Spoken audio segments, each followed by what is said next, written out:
Hello বন্ধুরা, এই গরমের মধ্যে রান্না করা তো এসেছে কুকিং চ্যানেলে দিদিভাই, সেটার পাশে থাকবেন, ভালোবাসা করবেন।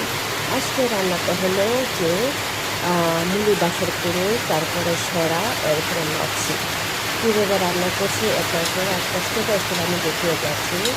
এটা হলো আমাদের পুকুরে যে ট্র্যাডিশনাল ফুড।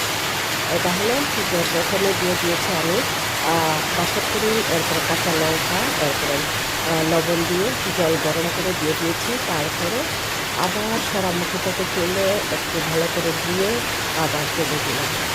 তো রান্নাটা দেখছে বন্ধুরা তো কীভাবে রান্না করছে, তাই না? তো এটা ট্র্যাডিশনাল ফুডে এত কোনো তেল মশলা কিছু লাগেনি।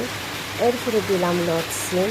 নামানোর আগে আমি লটসিমটাকে বেশি সিদ্ধ করব না, তো লটসিম দেওয়ার সাথে সাথে আমি সিজনের ঝোলটা ঢেলে দেব। কারণ এখানে যে মেন ইনগ্রেডিয়েন্টস হলো সিজনের ঝোল। সিজনের ঝোল যদি না থাকে তাহলে তরকারিতে কোনো টেস্ট আসবে না, স্বাদ আসবে না, স্বাদ আসবে না। তাই সিজনের ঝোলটা ঢেলে দিলাম। তারপরে গরম জল দিয়ে সিজনটাকে ভিজিয়ে এটা সিজনের রসটাকে ঢেলে দিয়েছি। এরপরে আস্তে আস্তে করে আবার গলে গলে যাওয়ার পরে নামানোর আগে আমি রসুন থেতো করে দেবো, এটা দেখবো, তাই না বন্ধুরা? অ্যাকচুয়ালি মেয়েদের কাজ দেখতে যেমন সহজ না, যেমন সহজ, কিন্তু করতে কাজগুলো করতে গাছি ধোয়া পালি করতে এত সহজ নয়।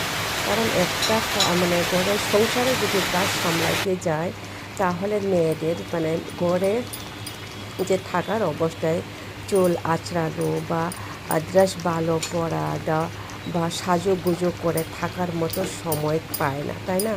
তো দিদিভাই তো সবসময় বিজি বিজি করেই থাকে, কারণ সেরকম যেরকম সাজুগুজুভাবে থাকতে চায় সেভাবে থাকতে পারে না।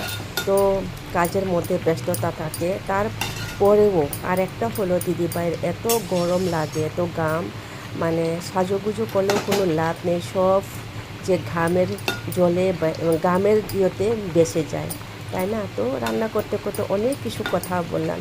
সংসার গোছাতে গিয়ে কতগুলো আমাদের জীবনে হারিয়ে যায়, কতগুলি ভুলে যায়, কতগুলি মনে পড়ে, জীবনের কোনো শেষ